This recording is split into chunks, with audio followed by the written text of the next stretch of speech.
Okay, we're recording. Live. It says we're live. So I think we're live. Uh-oh. Yeah, Are we we're live? live. Yeah, we're Hey, live. everybody. We I'm not are. sure if we're actually live, but this I is see a our little live inaugural thing up in the corner. Yeah, I this see is a our little, I think we're live. inaugural podcast. Yeah. Yeah. Well, great start. Brian, you look like you're in a car. I Where are am. you, Brian? I was in the office most of the day. Then I had some meetings. Then I went out to Milford Hills, north of Lake Mills, to speak at a Jefferson County Pints and Politics. I ran out of there, and I couldn't get all the way home or to the office, so I'm in the parking lot at a Quick Trip. Did you buy the chicken sandwich or the mashed No, potatoes? I got the ham and Swiss sandwich and a cup of coffee. I love So Quick now, Trip. now you know just how glorious it is to be one of only 50 state chairmen in the United States of America, because you do broadcasts from Quick Trip parking lots, A, because it's close, and B, because there's a lot of light. We're so proud that you chose to go on our first podcast from a Quick Trip parking lot. I'm happy to be here. I wish I was in, a better, but as long as you can hear me and see me, that's Yeah. okay. Oh, great. No, it's great. So, Brian, we wanted to invite you as our first guest. This is something we're just trying out, right? We think it's going to be a lot of fun, though. Yeah. But you've been in the news a lot, so to speak, and there's been some criticism which we've pushed back on social media. We think it's really unfair, Which I appreciate. and yeah, we just thought people should hear directly from you. And the general point that I guess I made on my Facebook page, and honestly, it's like one or two people that come on and, Right. Immediately go negative. And I said, give the guy a chance. I mean, you just started. Come on. And every time I talk to you, you're running ragged. You're, calling for dollars. You're sitting in Quick Trip parking lots. You're in WISN 1130. You're putting, the party back together. And I personally thought it was really unfair. But again, I think it's one or two cranky people. Yeah, it seems to be relatively few people, and some are just cranky. And so, as you know, I took over the Republican Party in early December, and December is kind of a tough month. January a little bit less so. But what we're doing, I have a very full to-do list of the Republican Party. Let's put it that way. But part of it was putting together the finances and the infrastructure for our finance operation is not built out. So I'm starting almost literally from zero, not zero in the checkbook, but zero in terms of infrastructure. And we've had a very, very good month this month. I spend about 3 or 4 hours a day on the phone calling for money. And frankly, in some ways, we've kind of been the organizational part of the Dan Kelly campaign in the first week here since the election. But so I understand people's frustration, especially because we get contrasted against out-of-state millionaires who are financing the state Democratic Party. I mean, people talk about their big numbers, but their big numbers are from a very, very few people. I think they reported 3 million or whatever it was last week, and 2 million was from the same couple or something. I mean, it was ridiculous. Yeah. Where we have thousands of online contributions that I'm lining up as I call for bigger checks. And so ordinarily we wouldn't be in a situation just past November that, be immediately jumping into a Supreme Court race, right? So I'm doing a lot on the fly. I'm kind of building the semi as we go down the highway.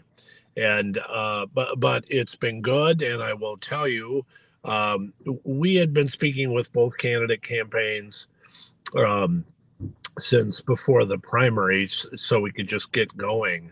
But I will tell you that in the last week, in fact, in the last 5 days, we've hired 25 field people and deployed them. We're having 15,000 yard signs go out I guess they're getting picked up tomorrow. Another 1,000 4x8s, 500 smaller, but large signs go out. Ron Johnson and I have been on multiple conference calls with I was on folks one of those. with the grassroots to talk about what needs to happen here. Talking with coalition groups, it's literally 14-hour days every single day at least, and that sounds ridiculous, but it really is true. So the roles that the Kelly campaign is responsible for the messaging and the TV and the radio ads and all that. They will presumably be helped out as they have been before by third party groups to help, because it's a heck of a challenge, let's be honest. And the party's role in this thing is pretty much grassroots. It's getting the county parties going. It's hiring field people. We'll be doing an enormous amount of voter ID, probably 1.5 million contacts statewide, general contacts statewide. The list is really long, but it's kind of the quiet stuff, as Reince Priebus said. It's kind of the it's kind of the factory stuff that people don't really see. People see TV and radio ads and whatever, and that's how they base what's going on. Whereas we're doing kind of a lot of the back office and the factory work to make sure, and my goal is to make sure that center-right voters in this state get out to vote. I was just making the point to the group that I spoke to over north of Lake Mills. We had about, whatever it was, 40 or 50 people there tonight at a Pints and Politics. And I said, number one, a couple things on turnout. Number one, we, the conservatives, and I am one, have to get over the bridge on the early vote issue. Yes. We have had 10 elections in the last, as all of you know, we've had 10 elections in the last 22 years that have been decided in this state, statewide elections in a state of just under 6 million people. We've had 10 elections that have been decided by less than 30,000 votes. Bush Jr., W, in 2000, 2004, Trump in 16 and 20. Scott Walker lost by 30. Brad Schemmel lost the AG's office by 20.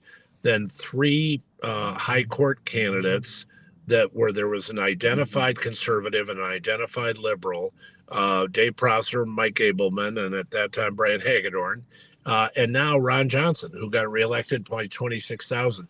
It's 10 races in 22 years. That's almost lightning in a bottle, how many times in a row. It's just, right. So we've had very close races. It's why Wisconsin's considered a purple state. And the reason I'm pushing early voting is to, for people, I mean, if you're going to show up on election day, great. But my point is these races are so close that the sooner, two things. Number one, the sooner you get an early vote in, the less the campaign has to spend, or the party has to expend resources on trying to get you to vote. Yeah. And we can go spend our resources on somebody who hasn't voted yet. Yeah. So to be candid, that's reason number one. Number two, everyone watching us right now, all of us, we all know people, 5, 10, 20, 30, maybe more people, folks that we know who think like us, they act like us, they live like us, they believe like us, and they vote like us, but they don't vote in off years. They'll vote in a presidential year, they'll vote in a gubernatorial year, but they don't vote in these off year elections. City councils go. I know several people that I know that do that. And you know what? Those hundreds of thousands of people who don't vote, they're good voters in regular years, but not good voters in off years. Those are people walking around in the communities you all live in the parking lot that I'm in right now. Those are people who also live, vote, act, whatever like us. And they might even have NRA cards in their pocket. Yeah. Or they're pro-life, or they're anti-tax, or they're with us on all the big issues, they just don't vote in off-year elections. I was There actually are surprised hundreds to of hear that a thousands lot of them out there. NRA voters don't vote. That a lot of NRA, a lot of gun owners don't vote in the way that they should. That's something I just learned, and I was very surprised by that. And that should be, especially considering that our Second Amendment rights are at risk. Absolutely. They should get them out.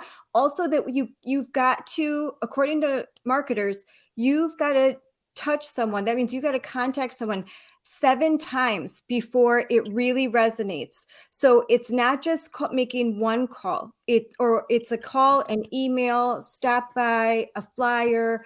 So multiple touches to get somebody to resonate, to get out to vote. We also have a lot of snowbirds in Wisconsin that we have to contact them again.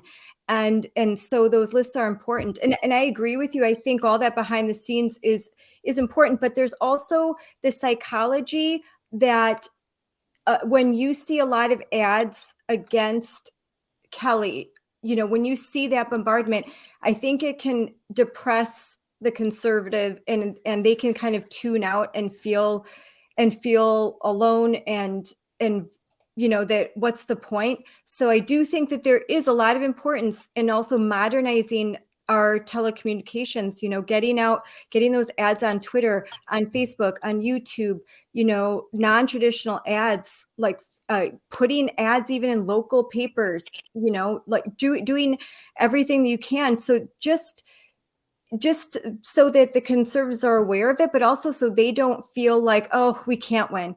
The odds are just too great. I got some of those questions at the event I was just at, and I was like, look, and I've been saying to groups across the state, I've been saying, look, we can walk and chew gum at the same time. Yes. We can encourage early vote to people who are non-voters or low propensity voters. Yep. I mean, part of our very specific plan is to get to those voters and try to get them to turn out. That's what we're doing with our coalitions too.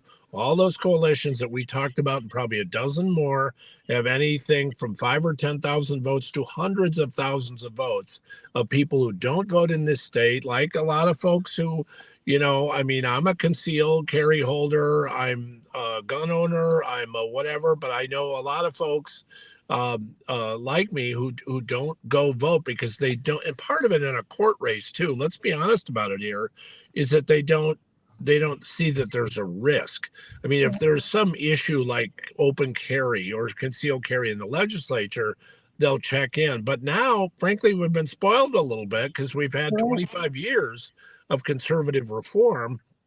And I always say to groups, look, this isn't the court fight right now, isn't about a fight between Tony Evers and this legislature. It will end up there. This is about every conservative reform we've done since Tommy Thompson was governor.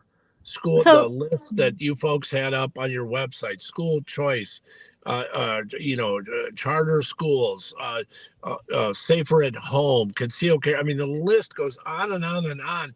We talk to those voters on something they're concerned about, and we can get them to vote, but we have to do it now. We have to get them to vote early, and we got to talk to people who don't ordinarily vote and say, look, things that you're taking for granted will be gone if Janet Protasiewicz is elected to the Wisconsin Supreme Court. So Brian, I remember years ago, and honestly, I think it was about 15 years ago now.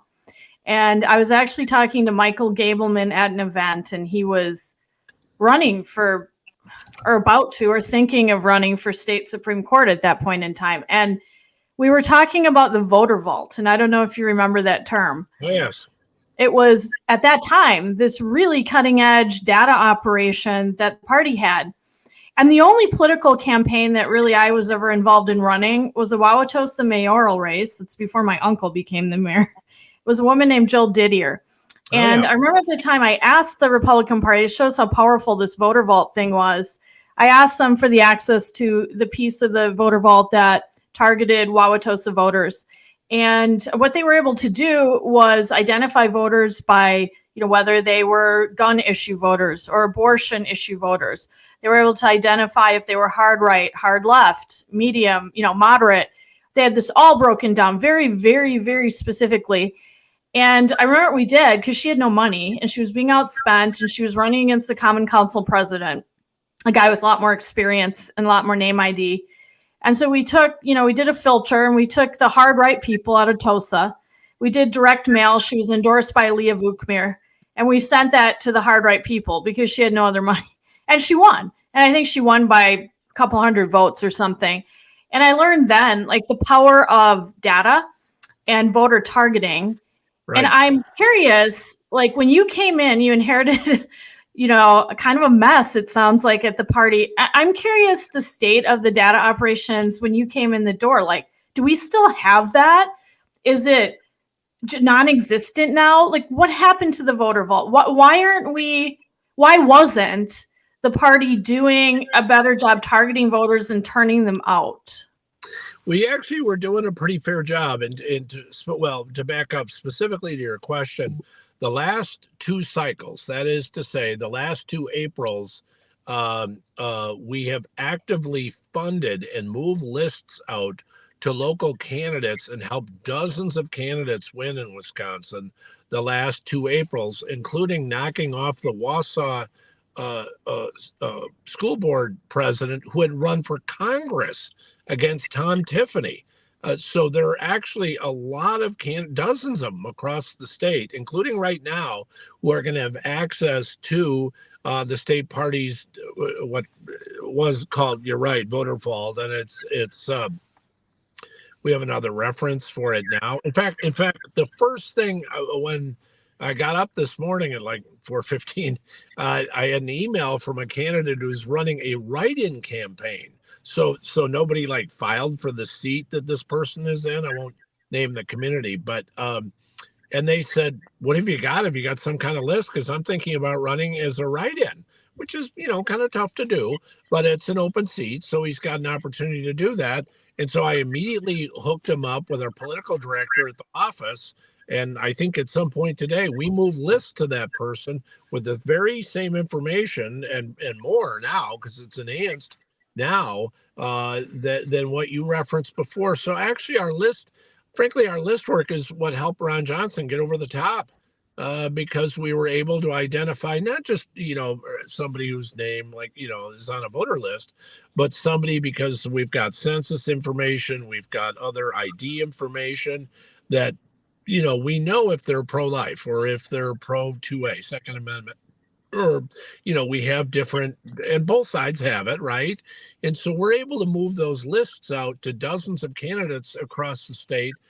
In the last two cycles, a little bit less so this time because we don't have as many races, but we moved hundreds of thousands of dollars in services and cash out to candidates around the state and won some pretty good victories. So I'm glad you brought that up because it's something we do pretty well. Lists are always a very, very expensive thing to do, to be candid. I mean, we're going to do a several 100,000 person upgrade of folks who had new registrants and things since last November. I mean, the advantage in a way is last November because it was such a big election, right? You had such a huge turnout in that gubernatorial election. There's a lot of new voters. There's a lot of folks that maybe didn't vote before, they're first time voters just because they are or whatever. So we're enhancing all our lists with all that information in the next several days. And not only will that be available to statewide campaigns, it's going to be, available to somebody who's running for alderman in Hogs Breath, Wisconsin. And so we're excited about that part of it. And we're excited about, I cut my teeth on doing local county board races. And I love that part of it. If I got booted out as chairman tomorrow, I'd go back to doing that because I enjoy it so much. And so I'm glad you raised that question because it's something that we do pretty well, but it's also something that takes a very substantial financial investment to do. It's very expensive to do. And frankly, doing voter ID is harder these days because of cell phones and getting people. It's really a struggle. Yeah. So in case people are wondering, Scarlett and I are not in the same house. Jim, you want to come in our house? Yeah. No, you gotta go right over there, Jim. here. It's beautiful. Come in our house. Come visit. Come have a whiskey because I think I'm going to need it after the day I had today. Come on in. Let's talk about Dan Kelly, everybody. And Jim, let's start with you. Give us your take on how Well, Dan I Kelly. first wanted, I first wanted to Okay. ask Brian. Brian, what's your take Yeah. on these groups? WISN broke. I think Dan O'Donnell broke regarding this Wisconsin Takes Action group, in Right. which they're calling it a bribery scheme. They're offering $250. People talk to their friends and family about voting. What are your plans to address that? We filed a complaint today. Jordan Moskowitz and our staff, our political director, filed a complaint today on that issue. I think we're chatting about the same issue here. What this gets to, in fact, I had a question at the event that I literally just left before I jumped on here with you.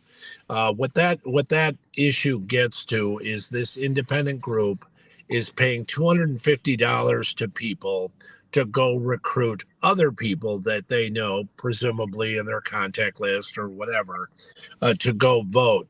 I think the impression was left that it is illegal for them to be paid $250 to do that. We've run it past our attorney who does elections law, and I know Jim Troupas got to look at the issue and one other.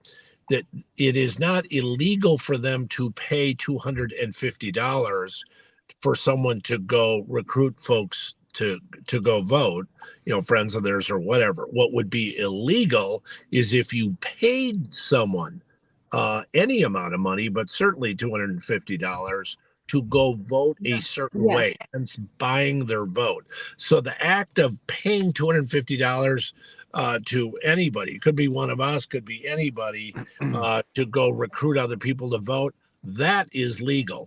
Paying someone to vote a certain way is illegal.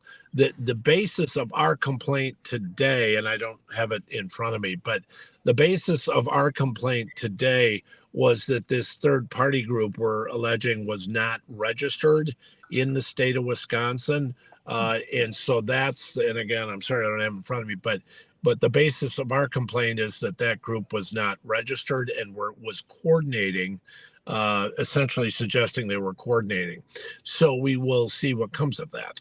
So I've lost track how many text messages and Facebook direct messages and things I've gotten where people have screenshotted that text that's going out widely with this $250. Like, are they really paying $250 to people? Like, they're actually doing that? Or card or something? It's some kind of whatever. Oh, yeah, all right. I don't know if it's Okay. I don't think it's hard cash. I think somebody told me this morning that I think it's a gift card or something like that, but essentially a $250 value of somehow. I mean, the left has always been ruthless at this kind of thing. Like, they've always been, I don't know, junkyard dogs about this kind of thing. Like, they slash tires of vans. Remember that with Gwen Moore's son? Oh, and yeah. There's cigarettes for votes, and there was a Kringle for votes back in the day. And They just I have don't know, I've lost so much track. money. They have a lot of money, and Yeah. it's actually really inefficient. This scheme, they're just sort of like collecting tons of data.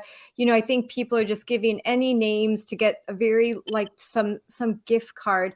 I just think that they have so much money they don't even know what to do with it. I don't even know how effective what they're doing is going to be.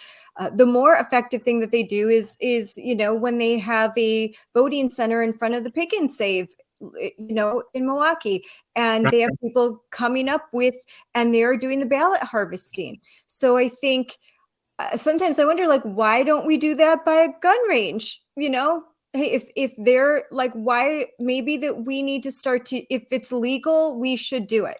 That's sort of if it's legal, if we should start doing some of that. We should start, here's a ballot, fill it out. For those low propensity voters, hey, you like the concealed carry, you like these things. Well, just vote for this candidate. This is important. Explain to them why. I know that there isn't a lot of time right now, but I think just to think out of the box, and just do our best to try and get those people that would naturally be aligned with us, aware that there's an election and that they need to vote, to make sure that their kids are voting. If they're in college, hey, remember, order your ballot. We got to send that in. Just little things like that could really add up. And it's kind of, to Scarlett's point, it's kind of taking coalition work to another level. It's not good enough anymore just sending a mailer saying we really need you to vote for Joe Lunchbucket or Susie Beerframe. We got to take it to another level and say, look, go to ranges, go to gun shows, go to different events where it's more likely than not that we would have folks going.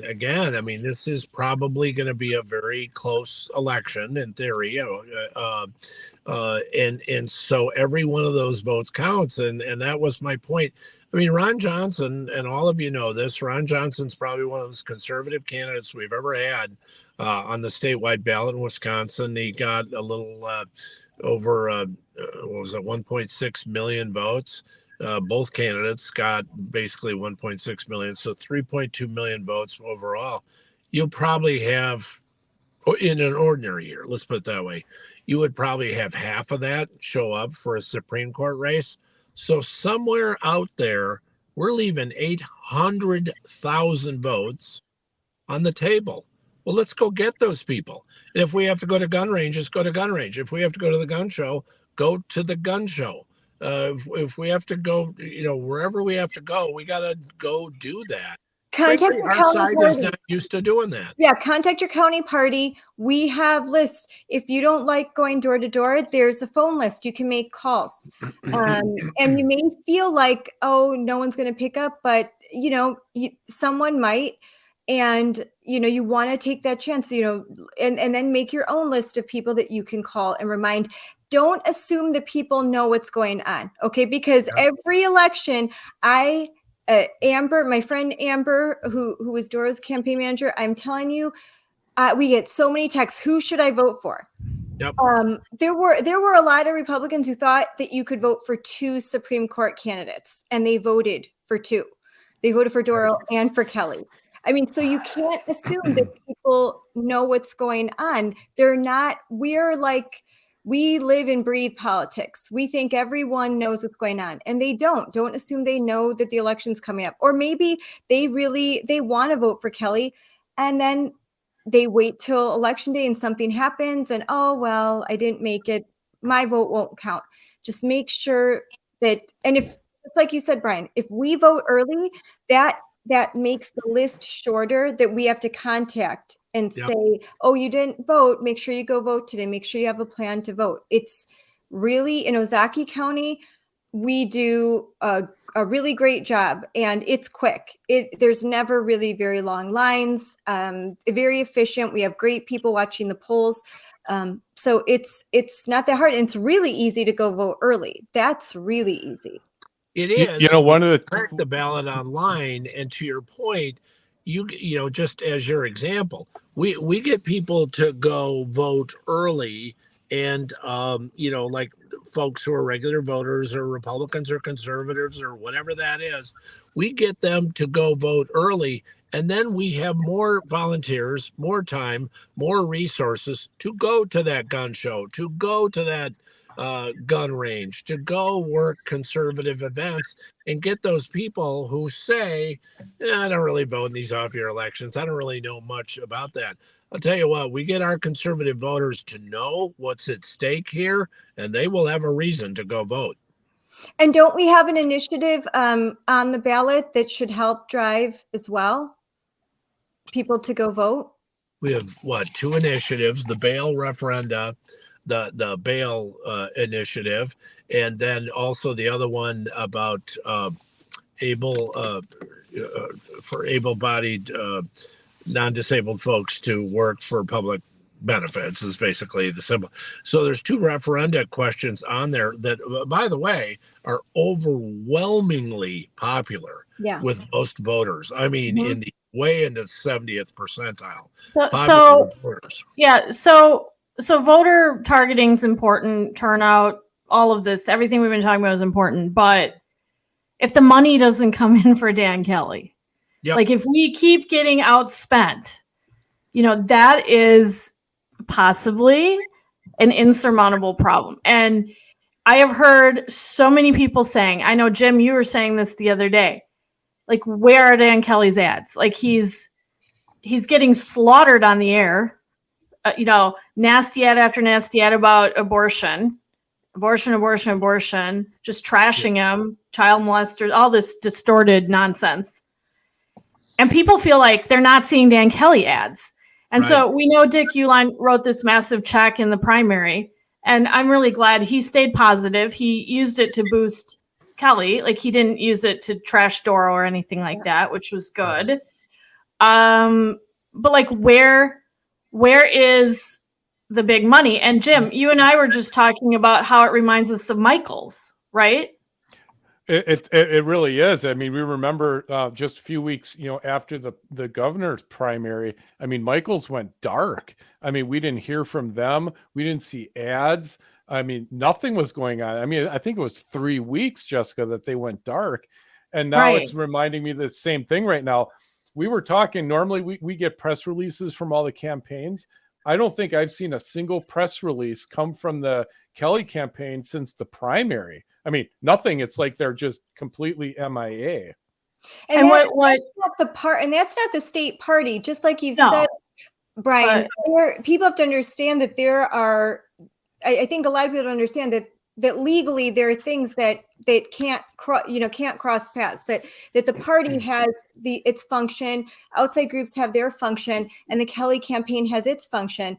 And I'm very concerned because, again, going dark, it's the number one thing I'm hearing. I was just at the Ozaki Pints and Politics before I came here, and it was the number one thing. Where are the ads? Where are the ads?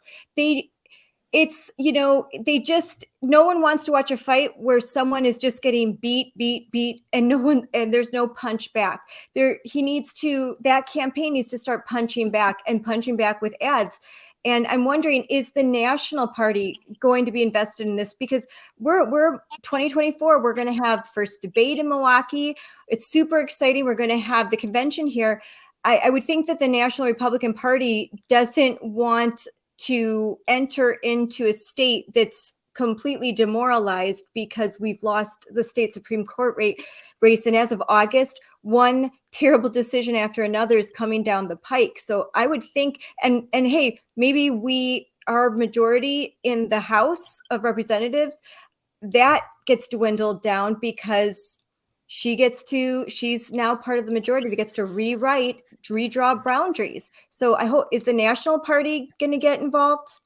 Yeah, where's the money? Helpful to us, actually, with money and paying for staff. And I had put that marker in with them a long time ago, and they have been, at least my experience with them the last 5-6 days has been very, very helpful. They are not, they don't put direct cash into advertising and things. But I mean, the Kelly campaign, I know, is raising money. I don't track what they raise. So that will be an issue. And then the issue of what the third parties do. And I was saying to someone the other day, I mean, I've been taking a little grief because, we didn't get louder in the primary. So sometimes by people who were telling me last year that we shouldn't endorse in gubernatorial races, and are now were telling me, yeah, we got to jump in primary. So some of the same people, and they amongst the ironies of politics. I saw that online too. It was very ironic. Yeah, exactly. So when you're this ugly, you get to be a punching bag. And but Brian, where are the Kelly ads? Yeah, I the honest truth is, I don't know. I've encouraged the campaign to get up on air as soon as they can. I think everything they do, because again, the delineation of duties is kind of TV and radio and whatever all else they do in the mail on their side. So I presume they either A, don't have the resources internally right now, or B, they are hoping and feeling that third parties will come in. I know $1 million buy was made and started on Tuesday. I don't know what the levels are around the state, but their ability to go on TV and radio is going to be presumably governed by their ability to raise money and get money into the campaign. So they either don't have it to give, because I think they would certainly go up if they could. And even though Janet is wearing her, Ruth Bader Ginsburg like little cape, bedazzled cape, and that she is campaigning as if this is a partisan race, this is a nonpartisan race. So the state part, like, you are limited in what you can do. I think a lot of people are like, oh, what are Republicans doing? What are Republicans doing? Well, first of all, I always say, are you knocking doors? Are you making calls? Are you doing the work? Because there's plenty of work for you to do. If you live in Ozaukee County, go ahead and contact me. I'll give you stuff to do. There's plenty of work to do, and we need more volunteers. So if you're going to complain, you better do something. Okay. Like, that's really important. And if you can't do that, write a check. Just don't be a keyboard warrior. And because I'm really, and I've had it up to here with keyboard warriors. I'm just, you're sowing division, and you're not doing anything to help, and that just makes you toxic and part of the problem. And I think we shouldn't pay attention to folks like that. Well, I've been saying much of the same thing, and I mean, of course, I have to raise money, on my end to the party operations, because it's not free to put 25 people in the field, and do everything we have to do there, or to write monster checks for yard signs, or do the things that we can do legally at the party to help out the campaign. But I say to folks, look, if you can write a check, small or large, go to justicedanielkelly.com and write that check, or write a check to us over at the party at westgop.org. Because the bottom line on the television and the radio buys, and people are right to be frustrated, is that it doesn't come for free, and the nationalization of this race, and this has been nationalized. All of us know it. It's been a nationalized race. And so I have been saying, when I was in Washington last month, I spoke at some conservative organizational events. And I was like, look, there's people in this room, and there was, that people go back to the school choice fights back during Tommy Thompson. I said, all the work that you did is about to get wasted. The state that paved the way on school choice will not be a school choice state within the next year if Janet Protasiewicz is elected. Yeah. The other big issue, and frankly, that I've used to get the attention, and certainly as the attention of the delegation, is the new Supreme Court justice elected April 4th, but does not get sworn in until August. And the court will get a petition for original jurisdiction on a case to take up the current congressional maps, legislative too, but certainly the current congressional maps for members of Congress. And Janet Protasiewicz again today, frankly, I thought amazingly, although nothing surprising me that tumbles out of her mouth anymore. But as you know, in the last couple of weeks, she said that she wanted to, what was the word that she used about the congressional map? I can't remember what it was that she used. And then today she came out in a Capital Times interview and said that she would enjoy taking that case. So not only is she basically committed how she's going to rule on the case, she's basically signaled that she would vote to take the case. I mean, I've never seen anything like this. I mean, have any of you seen any? Can you ever remember a Supreme Court race? Either side. So right, either side. I mean, and we had some screaming lefties on the court for years and years. Shirley Abramson, for example, screaming lefty. Yeah. But I don't even remember her doing this. And the Journal Sentinel is so dishonest. And I think it was Molly Beck wrote an article trying to say what Janet's doing isn't unusual. Oh, like this has been done for years. It's like, do you have no institutional memory at all? Has not been done before. This is new. Like I have never seen this before in the state Supreme Court races where the liberal candidate comes out and just overtly says where she stands on a host of contentious issues that will come before the court. I hope that there are national groups. I hope that there are some big donors that that are aware of this and maybe somehow we can help to make them aware that they need to open up their checkbook and help us out here in Wisconsin, because this will have an effect nationally. And if she wins, this is going to be national news. It's going to especially Already national news. Already. if her win, it's going to be a feather in their cap. It's going to embolden the Biden administration even more. And it's going to embolden Democrats even more. And they're going to take some of these slimy tactics that are technically legal, and they're going to implement them in every battleground state for 2024, because they're going to say, oh, this works. And then they're going to get more money. They're going to be more incentivized to do these things. It's a good idea to be involved here and help us out, because they really, the Republican Party needs Wisconsin in its electoral map in 2024. So I think a lot of people need to pay attention to this and care about it at the national scale. Well, and to that point on the issue of the congressional map, anyway, let me be super blunt here and put it this way. If Janet Protasiewicz is elected based on what she said, if Janet Protasiewicz is elected to the Supreme Court of Wisconsin, Brian Stile and Derek Van Orden are gone. That's horrible. They will be written out of their seats, number one. And number two, as a result of that, speaking of the national appeal of this race, the Republicans have a 5-vote majority in the United States House of Representatives. All of a sudden, I mean, you have 3-4 seats that will change in a congressional term because people pass away or resign early or whatever they do. So we're talking staggering consequent. 2 of the 5-seat majority gone in one state because of one race for Supreme Court. That's staggering in terms of its national implications. So I was talking to Derek Van Orden, and he said that. He said, he's not sure he would run again, but if he does, they'll stick Madison in his district or something. They'll stick Dane County or more of it or whatever. Like, they'll 100% do that. Yeah. And they will meddle with the legislative maps. They will meddle with the legislature because they want that back. Like, I think they obviously know that's the only thing we've got going for us right now. And, the Republican controlled legislature is blocking Tony Evers' agenda. So, I mean, the writing is sort of on the wall if Janet is elected. And obviously it's sort of a fundraising tactic, I think, by her to be so overtly partisan. She wants the big celebrity money in the East Coast, West Coast money to flood in.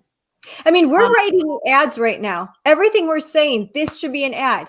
Like, did you know this is going to happen to Wisconsin? You need to get involved.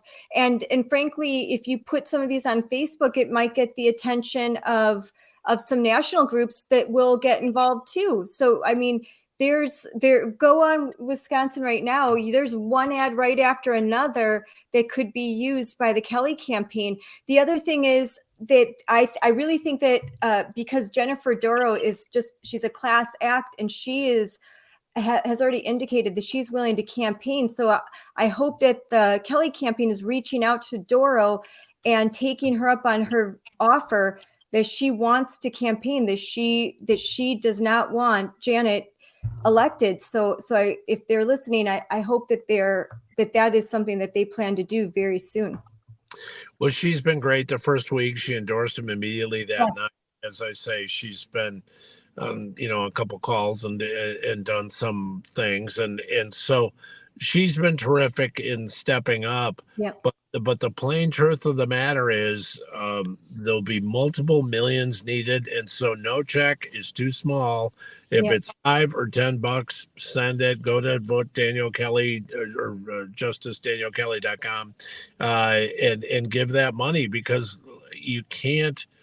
It's impossible to stay in the situation they're in right now, where they're getting so overwhelmed by ads, not only from the Protasiewicz campaign, but they're out-of-state liberal contributors. I mean, you can't sustain that. So, and we have enough conservatives in this state, not just rich ones or not just whatever, to be able to finance this campaign or bring money in from. Because to your point, Scarlett, I mean, this campaign, this race will be seen around the country as a way for the left to come up and knock out a conservative incumbent, not just one seat.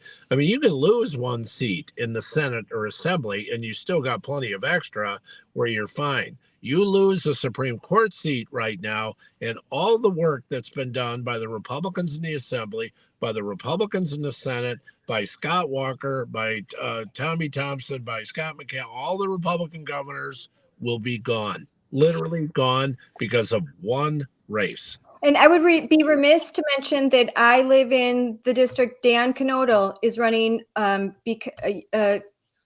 the Senate Yep. seat, the 8th district. And so special election because Alberta Darling had to retire. She's a great lady, just wonderful. Yep. But so he's in the fight of his life right now. And he's doing really well, and he's very well liked. He's extremely well liked in our area and in his area. But I just talked with him today, and he's door knocking. He's doing a lot. He needs some help, and also obviously school board races. And those school board races are, those draw a lot of people that are low propensity voters, draw them out. So I think it's a good idea because this is about school choice too, and charter schools. So if you're out campaigning for your candidate, maybe, make sure you have some flyers for Dan Kelly, and hey, mention that, and also maybe you should consider voting for Dan Kelly because school choice is on the line and charter schools on the line. And those are really important things for Wisconsin parents right now, as MPS and a lot of the public schools, Wisconsin DPI, they're just doing a terrible job. And so we want to have more options, not less. And Wisconsin, I mean, we pioneered school choice, charter schools. We don't want to lose that. That was just, it's huge what Wisconsin led the country. We have led this country in all of those gains, all of those things that we did. We're going to watch them fall apart because we couldn't unify. We need to unify as a party. We have to stop the bickering. We have to, the anger and the resentments and the petty squabbles. We agree on 90% of things. Let's focus on that and stop focusing on the things that divide us. We have to unite, and we just have to. Well, and I got some questions at the event tonight. I didn't consider them. I wasn't offended by them, but tougher questions tonight. And I answered the question, said, look, I'm a pretty public figure. I like to think anyway, in the conservative movement, the Republican movement in this state. And I said, I grew up at the end of the anti-war era, so I'm not afraid of much. And I was really blunt in my answers, but I got to the point that you did, Scarlett, and I was like, the only thing guaranteed in a circular firing squad is everyone ends up dead. And if we keep shooting at each other, I mean, you got a couple of bloggers out there, and the rest of you know who I'm talking about, who don't have anything else to do but repeat bad stuff against the party, and I mean, I can take the hits. I'm not, whatever. I mean, to use a shop-worn phrase, this isn't my first rodeo. So, but I don't, the more time and resources and money and whatever we spend shooting each other and arguing about things we can argue about later, because now we're down to 32 or 34 days or whatever it is. So now every minute, every hour, every day that we're not either talking to voters or causing them to vote early or making sure they vote on election day is time wasted. What was the toughest question you got? They wanted to know, there was some hostility to early voting. I walked people through that, and then they were okay about that. We talked about the issue with the recent complaint, and somebody was I think with the best intentions, but was insisting that the issue we talked about at the top of this was patently illegal and was reading from statute and things like that. And I said, look, I've had our attorney who specializes in election law and two others have looked at that issue. It is not illegal to pay someone to go try to get other people to vote. It is illegal to pay someone to vote a certain way. And so walk through that. And, but, so I mean, you just get stuff where folks are, I don't like to ascribe bad intentions to people. And I think most of the time they don't have them. They wouldn't be at gatherings I was at if they had them. But at some point, you run out of time. And we're frankly, the Supreme Court and the conservative movement is in this state, to put it bluntly, is running out of time while Yes. we're shooting at each other. Not everybody, actually very few, but it only takes a few to have people go, oh, did you see that? Or, it's constant, whatever. If you want to call me the day after the election and jump all over me for something, great. I'll make sure my schedule's clear. Do it then, but don't do it now. I mean, it reminds me of the decertification stuff where, it's unconstitutional. There are legal rulings all over the place, legal memos all over the place saying that. And yet our conservative candidates, our public, officials, everything were telling me every event they'd go to for a while, they'd just get bludgeoned over this. Why aren't you decertifying the election? Why aren't you well, it's unconstitutional, but some people just don't want to hear what the law is, I guess, or what it says. It's frustrating. Jim, I want to bring you in. I want to go back sort of to Dan Kelly, and I wanted to ask you, in your opinion, how does he win this? Like, I kind of want to ask everybody that. Like, what's the roadmap for Dan Kelly? Because, for example, we all read the Belling column the other day where he, eviscerated Dan Kelly, and there was something in National Review. I think it was National Review, conservative national article. And they literally are all saying he has no chance. He's dead meat, dead man walking, blah, blah, blah. So Jim, how does Dan Kelly, what should he do? If you were running his campaign, like what would you tell him to do to win? How does he win? One thing we need to take advantage of is earned media, right? We've written some stories. We've asked for comment from his campaign. Janet failed to show up at a debate yesterday, I believe it was. Yeah. We wrote a story on it. We asked the campaign for comment to try to energize them, right? Maybe the media then picks it up that, Kelly trashed Janet for not showing up at the debate. No response. I think they responded they didn't have time, right, Jessica? They didn't want to. I got an email back, and the guy said, well, I don't know if we'll be able to get back to you tonight. I'm like, what? What do you mean I didn't say that to him, but I said to you, Jim. Yeah. Like, what? And then in the morning, we didn't hear back either, anything. And then there was not even a tweet, not a press release, not a tweet. I agree with Jim. That was an opportunity for the Kelly campaign to ignite the liberal media on an issue. But he's got to take the sword and wield it. And, if he had come out, I don't know, punching, kind of goes back to Scarlett's point. He had come out punching and said, Janet is ducking this debate. They're putting a chair in her place. Why is she afraid to debate me? If he had said that, I think the liberal media might have ignited on that, issue, and it would have been a bad media day for her. Instead, I sometimes wonder, and it's not limited to his campaign, if most people doing comms for campaigns in the state for conservatives don't really understand how the media work, the new media, blogs, podcasts, the modern news cycle. I agree with you, Jim. If you're not going to be up on the air, then you've got to have a really aggressive earned media campaign while you're trying to get on the air. Yeah, make news too. You talk about igniting the media, Jessica. I mean, right now we're all talking to the person that's probably best in the state at figuring out what makes them tick and how to ignite them. And so, I'm not sure which one of us you're talking about. Yeah, I'm pretty sure we know who we're talking about here. I mean, you've done a terrific job at that. And, I think Kelly's got to stick to base with Doro. I think we were hoping she would maybe kind of appeal to moderate voters.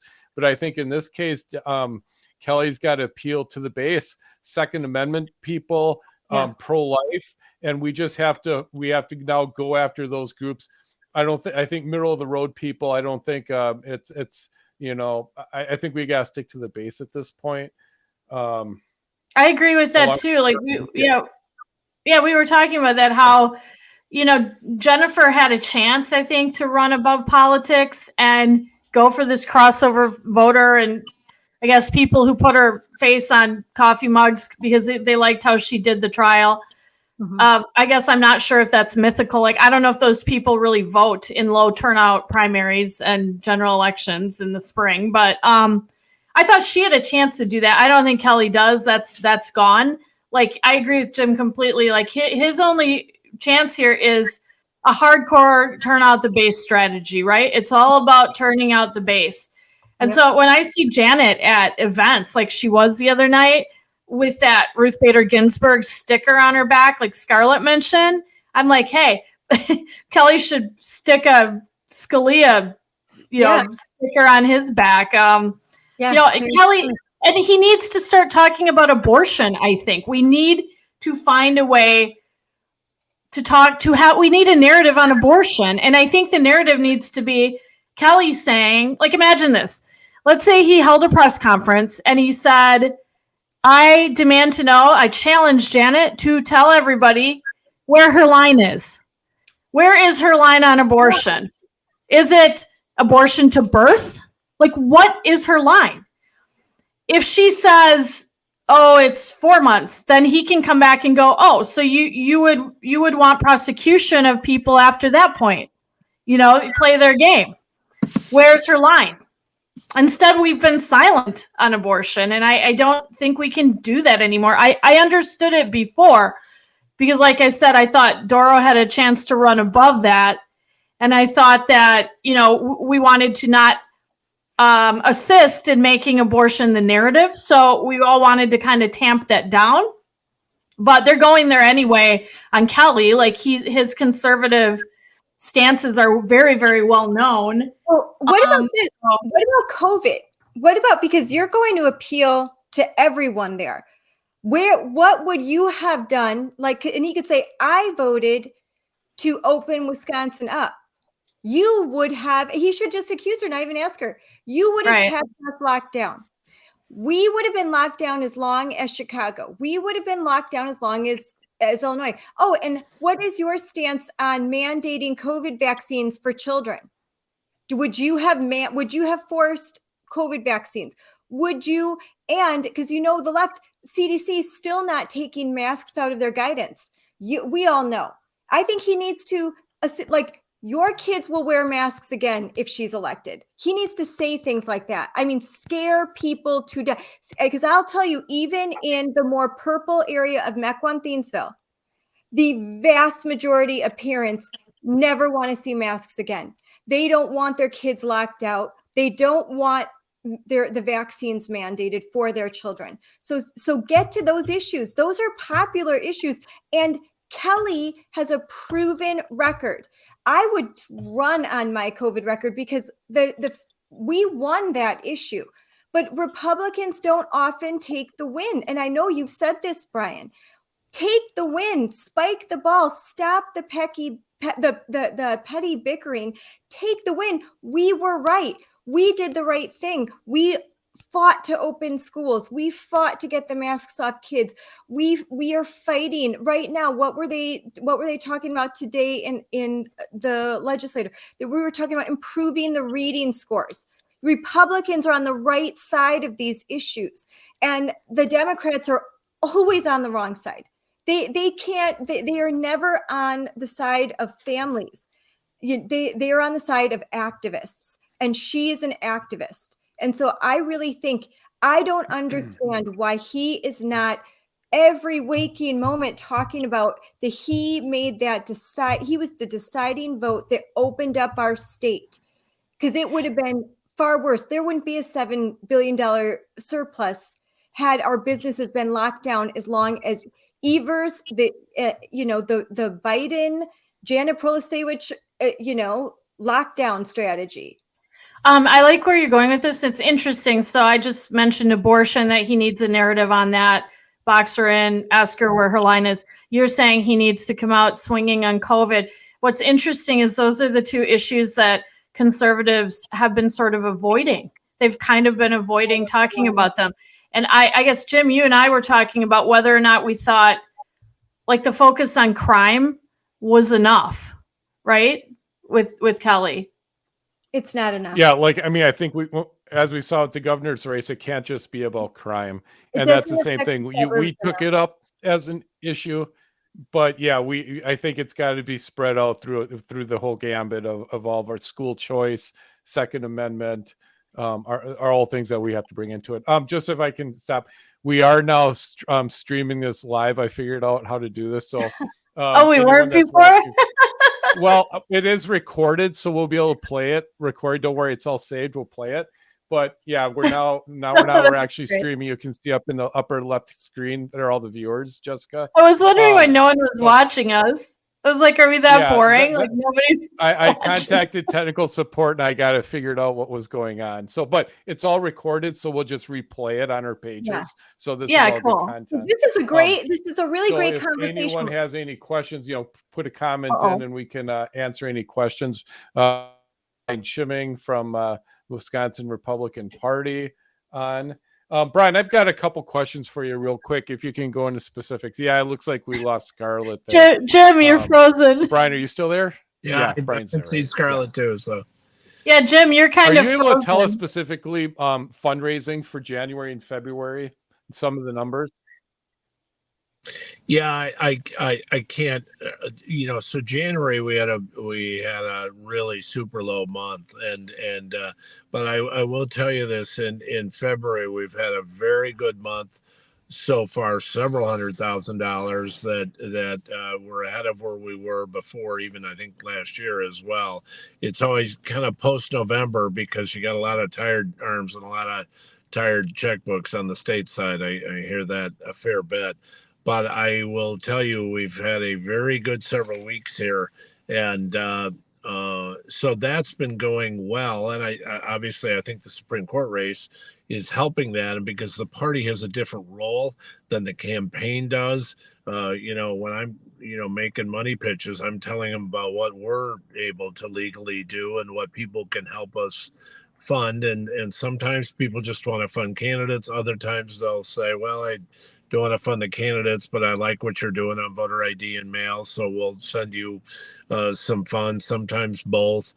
But we've had a pretty darn good month, and my very strong bet is in terms of individual contributions from Wisconsin, we will very far outnumber the Democrats, because the truth of the matter is they raise money on a very, very, very limited number of people. And not even in the state. They don't live in the state. Yeah, they're all, I mean, some of their checks are absurdly large. I'd love to have them. I'm not saying I wouldn't like to have them, but all I'm saying is our money is much more state-based, and part of my job as chair of the party is to kind of spread out our fundraising base as well, not only here in the state, but around the country as well. And we are well onto that path right now. So, Brian, there was this tweet that, I don't know, 15 people sent me about the party's fundraising. I think it said something like, correct me if I'm wrong, $58,000. Yeah, it's 56 or 58. Yeah, for January, right? That's kind of pathetic, to be honest. Yeah, no, it what was happened? Bad, right? But we had people there. We had people that were committing to raise money and to send us money in that month, but it didn't reflect in the report. And so there was I don't want to say a fair amount, but a decent amount of people that were saying, look, we'll step up, but we're still a little tired after November. Yeah. So that was a pretty perilous month, to be honest. January we had good reserve and everything like that. So I wasn't, we weren't worried about the lights going out, but we immediately went into a situation where we had, with the Dems, all the national money was pouring into Protasiewicz's race, not that much on the state side, but nationally, where we immediately went into a situation for the party where Dan and Jennifer were competing for money immediately into December and January, and that was not helpful from my perspective. Yeah. And then the other thing is I have a bunch of folks, and God bless them, and I'm glad they're doing it, but they're raising money to sponsor a Republican National Convention next year. And so I came into a situation where, we certainly have a competitive atmosphere on the Republican side. Yeah.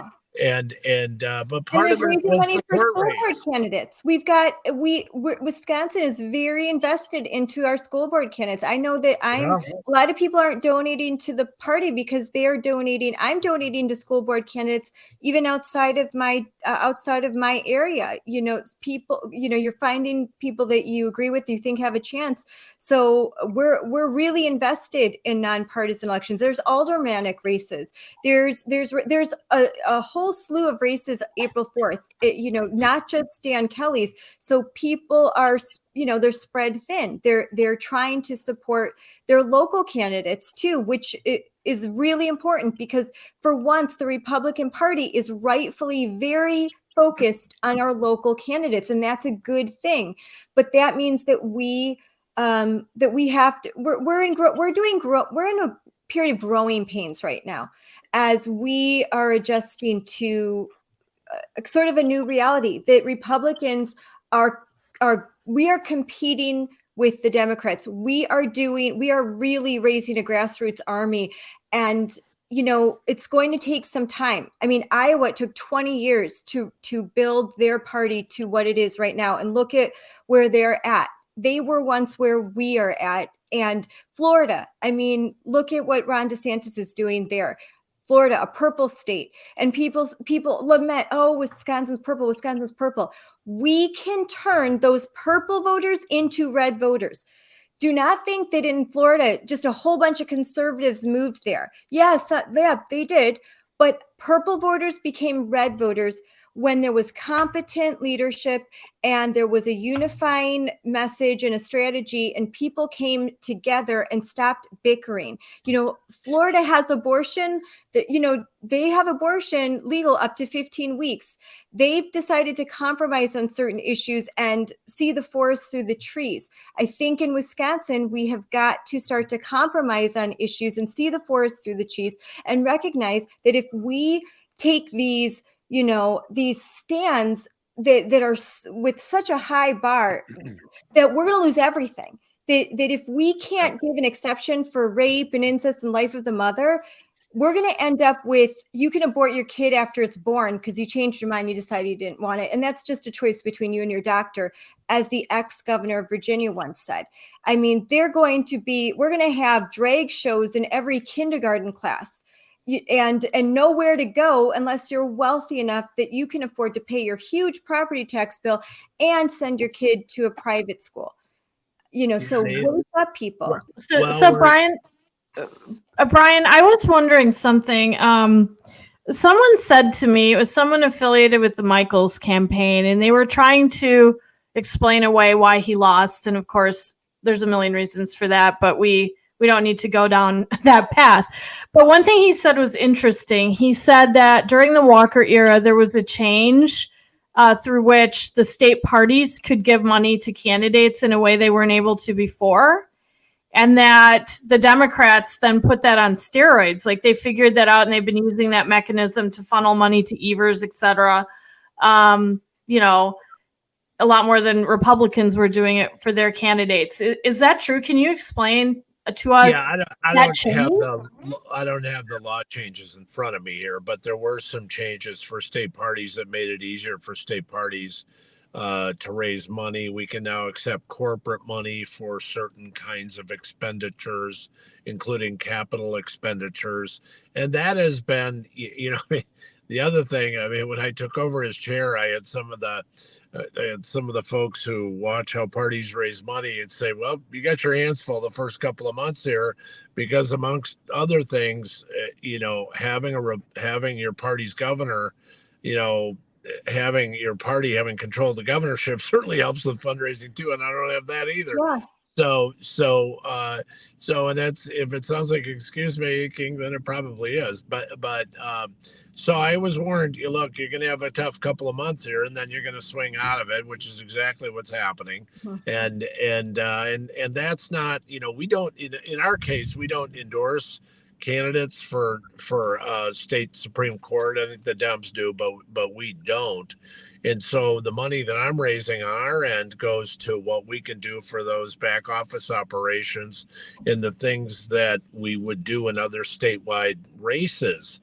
And so I just tell people, you're absolutely right. I wish I could see more advertising out of Dan and the third party groups right now. But the quickest way to resolve that is for people to give him money so he can get up on the air. I'm not making excuses for him or whatever, but the plain truth of the matter is we've got to get people to step up and put those kind of funds in, or he's not going to be able to be competitive on the air. In fact, in a way, he doesn't even need to be competitive because Dan's got some name ID out there, and the coalition groups know who he is. But the third party groups need to step up to the extent they can in a commensurate position to where they were in the primary, except now on a much broader scale because it's Protasiewicz versus Dan. There's not two conservative candidates fighting it out for dollars or votes anymore. It's either going to be Dan Kelly or Janet Protasiewicz. Well,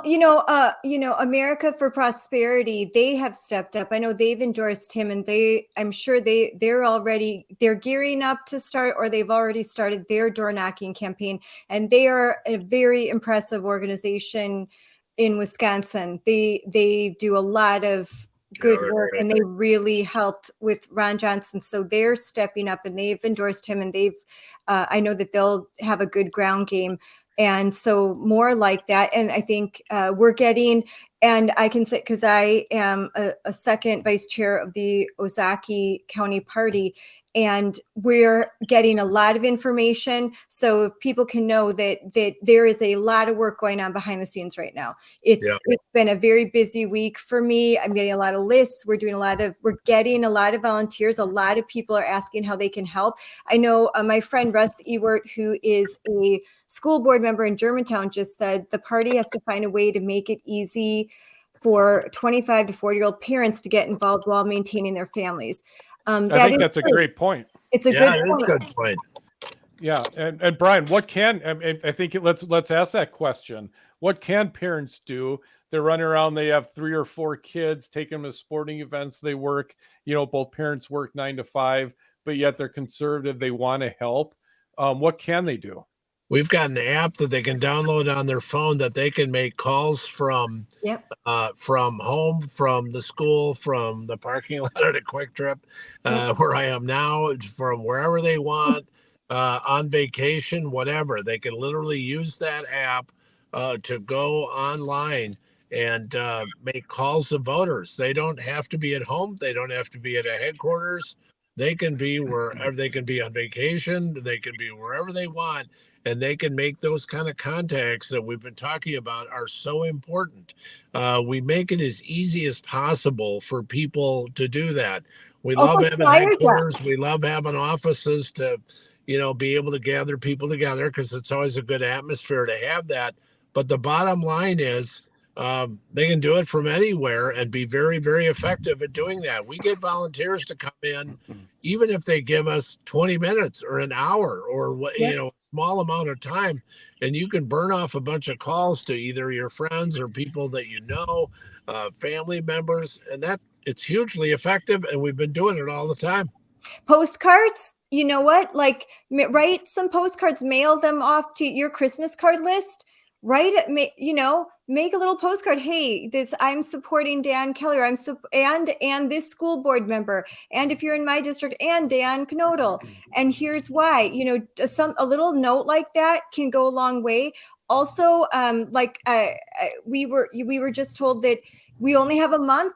So if you're like me, and listen, I've had to do a lot of door knocking, and I still get a pit in my stomach when I do it. It can be hard and intimidating, but we're asking, hey, just leave it at the door.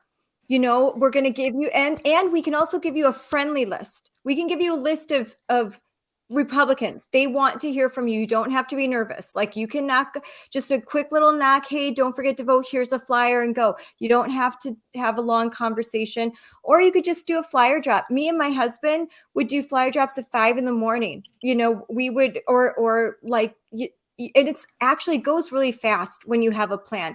And we've got the data, we've got the Sidekick apps, and we can actually make it very easy for you. So if you're listening to this and you want to help, don't think that you have to do, it's really labor. You know, you can go out early in the morning when you're walking your dog and do your subdivision, and then we can cross that off. You know, there's a lot of different things, a lot of different ways that you can help and make a big difference. Don't think that doing your subdivision and those postcards won't make a difference, because you have 500 people doing that, and you can maybe get 500 people, get 5 people to vote.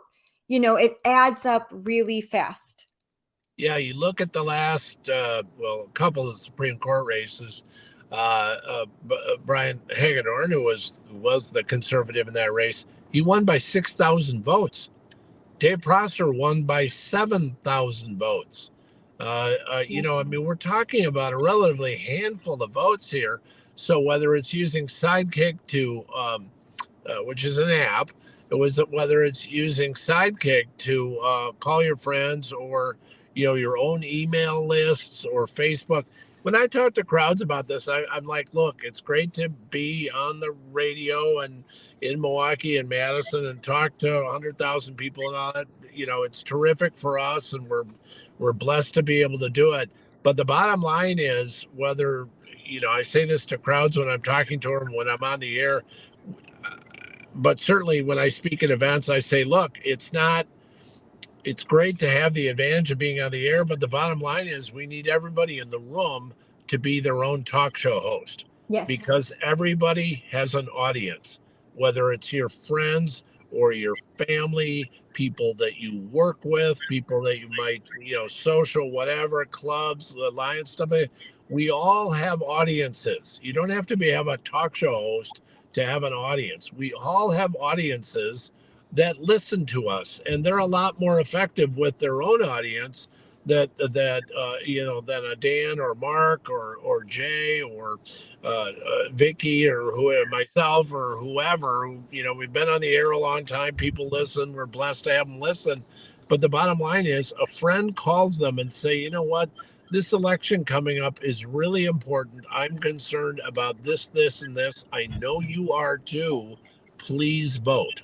And that is an extremely powerful message. People assume that talk show hosts, you know, lead all these hundreds of thousands of people to vote one way or the other. I'll tell you what, I'd rather have, you know, 500 people out there doing what Scarlett just said than I would have another talk show host, you know, screaming at people 3 hours a day. Well, 2 things someone mentioned, and it's true. Scott Pressler is coming. People might know him as the Persistence. He's coming to Wisconsin for almost a full month. He's going all counties all over the state, northern to southeastern Wisconsin, and he's very enthusiastic and energetic about getting out the vote, voter registration, early voting, and also Ed Delgado just said, we all have our circle of influence, and you don't assume that someone knows that they're going to vote, and don't assume that because you emailed them 2 weeks ago that they're going to remember. Yeah. Just be a pest. It's okay. This is worth it. You will regret not being a little bit of a pest. And remember, what was the Obama strategy? Take someone out to coffee. That was the strategy. I think all that matters, but I keep going back in my head just to the money game. I mean, if he gets wildly outspent, like, he's done. And it's not a good trend line. I mean, let's be honest. Like, I think Eric Toney was outspent 5-1 or something like that. Great candidate, extraordinarily effective earned media, but he was wildly outspent. And Tim Michaels, we all know this narrative. I mean, he spent more in the primary defeating a conservative than he did in the general. He didn't come through with his own money as promised, and as a result, he was wildly outspent. And being We outspent. can't win if we're outspent. In contrast, Ron Johnson, very incredibly effective, sophisticated fundraising operation, and ran against a historically awful candidate and still barely won, and was an incumbent. So, like, the big money needs to come in. Like, the checks need to be written now, and he cannot keep getting slaughtered on the air. Where is Diane Hendricks? I mean, her name hasn't even come up. Have you heard anything? Is she looking at contributing? Do we know anything that she's doing right now? Yeah, I don't know the status of that. I know she was helpful to Dan before the primary, but I don't know the status of that right now. But I just encourage those bigger givers, frankly, whether they're in or out of state, and there are folks on either side, in and out of the state, that step up on these things. So I'd be pretty surprised if they didn't step up again. Don't hold on to, if you're a big donor, I would say don't hold on to your money till 2024. That's not a wise decision. You never know what can happen in a year, as we've seen. I just really hope that a lot of the conservative donors, just spend more wisely, and they put their money where their mouth is. And I hope we can get some out of state donations, and I don't know how we do that, but Jessica's right. There has to be perception is reality. And we have got to, that perception needs to be there. We need these ads. And if we can't, like, what ads can be afforded? I don't think it's as expensive to do those Facebook ads, those Twitter ads, those ads. I haven't seen one from Dan Kelly. Not a single Facebook ad, not a single Twitter ad. He's barely tweeting, actually. So I mean, well, that goes back to my point. There's been no press releases. You can talk about it takes a week or two to get your money together and to put together a commercial, I guess, right? Maybe that's an excuse. But Facebook ads, I mean, any of us could do that in an hour and flood the market with them. Where are those? And they're cheap. They're cheap, and you can target people by issue, by geography, by demographics. They're enormously effective for the money. And what about just even the friendly stuff? Like, I mean, Brian, you always have such great stuff on your social media. It doesn't take much. Take a picture of yourself. Look at this great burger I'm having. I love Wisconsin. It's when you're doing stuff, it may seem cheesy, but it works. It works. Everywhere you go, picture with people. Hey, I'm here. I'm over here. It's necessary. This is the modern age. And Brian, you do a great job of doing that. I think that more Republicans need to get comfortable with social media. They need to be on Instagram. They need to be on Facebook, on Twitter. They need to put out shorts. This is free stuff. And if he puts it out there, it's very likely that it's going to get picked up nationally. He's got to have a team of people saying, what can we do that's going to get picked up? What can we do that will go viral? Well, and the great thing is that we have a lot of people in conservative social media that will share content that are put out by candidates. It will go, to 100. And that's why I encourage everyone to be their own talk show hosts in terms of repeating content that goes out. We're putting content out of the state party, our comms director there. You are. That's true. We're actually doing a fair bit and out of our shop as well. Part of it to point out who Protasiewicz is. And Protasiewicz is not what she represents herself to be in advertising. So I just encourage everybody watching and listening to take the opportunity, whether it's our content or whatever comes out of the Kelly shop, to get it out in circulation. So Mark Anderson on the comment thread, he raised obviously a really critical issue. He said Waukesha is much lighter red than 10 years ago. And certainly that's something that we've all noticed. And it's imperiled conservative candidates that, we're not able to run the same game that Walker did, which was get out the vote to stratospheric levels in the WOW counties. His number, the numbers have been eroding since Scott Walker. I'm curious what you all think Republicans can do to get those WOW County voters back, and why you think the WOW County vote has been eroding. I mean, Ozaukee, let's include Ozaukee County. I think Ozaukee County is just seen, the middle of Ozaukee South is now blue.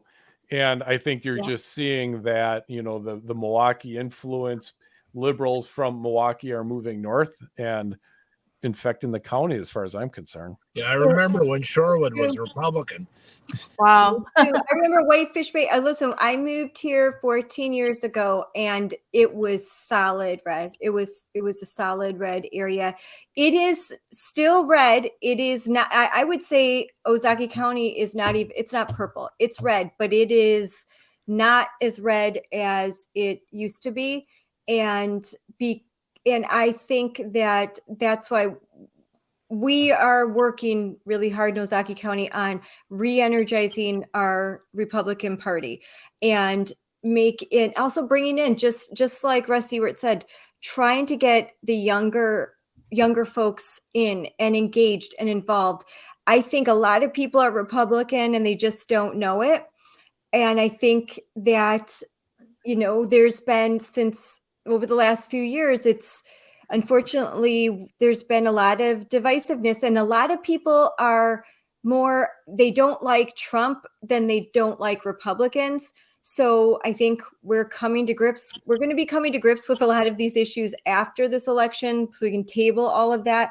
But I am not waving the white flag of surrender, even in my own county, because my lived experience is that I run into a lot of common sense folks that just really have tuned out of politics because it's so divisive and they don't know what's going on anymore. And they end up just voting how someone tells them to, that they like, and that might be Democrat. And they really don't even know what the Democratic Party stands for, because when we tell them how woke they have gone and the things that they stand for and how radical they are, they don't support that.